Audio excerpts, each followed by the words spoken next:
பேசுகிற தெய்வம். நீங்கள் என்ன பண்ணீங்களோ எனக்கு தெரியாது.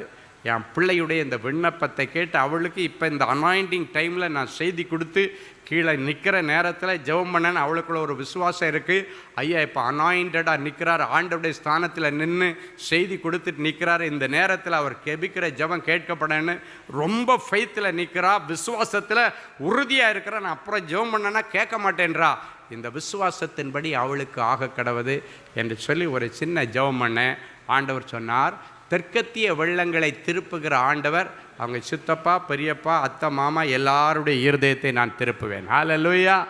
அடுத்த ஒரு 2 மாதம் கழித்து அன்பரின் பாதத்தில் வந்து அவங்க சாட்சி சொன்னாங்க. எப்படின்னா, எவ்வளவு பஞ்சாயத்து பண்ணியும் கிடைக்காததை ஒரு குறிப்பிட்ட நாளில் திடீர்னு அவங்க பெரியப்பா ஃபோன் பண்ணியிருக்காரு.